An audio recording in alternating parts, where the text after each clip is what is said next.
ایک ہی صف میں کھڑے ہو گئے محمود و ایاز، نہ کوئی بندہ رہا نہ بندہ نواز۔ محمود غزنوی کا نام تو آپ نے سنا ہوگا۔ محمود غزنوی کا ایک بہت خاص اور چہیتا مشیر تھا جس کا نام تھا ایاز، تو ہر قسم کے مشورے محمود غزنوی اسی سے کیا کرتے۔ تو ایک دفعہ کا ذکر ہے کہ محمود غزنوی نے اپنے چہیتے جو ہے مشیر سے کہا کہ میرے لیے ایک انگوٹھی تیار کراؤ، ایک رنگ تیار کراؤ، اور اس میں کوئی نقش، ایک کلمہ، ایک جملہ نقش کراؤ جس کو میں دیکھ کے جب میں بہت ہی غمگین حالت، پریشانی حالت میں ہوں تو اسے دیکھ کے میں خوش ہو جایا کروں،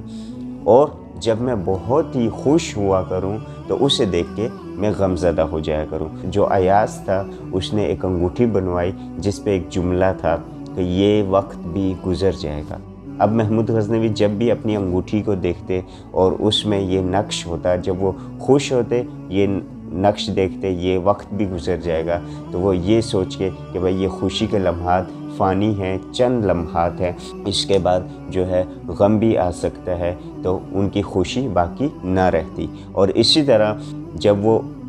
رنجیدہ حالت میں یہ دیکھتے، اس جملے کو دیکھتے کہ یہ وقت بھی گزر جائے گا، تو وہ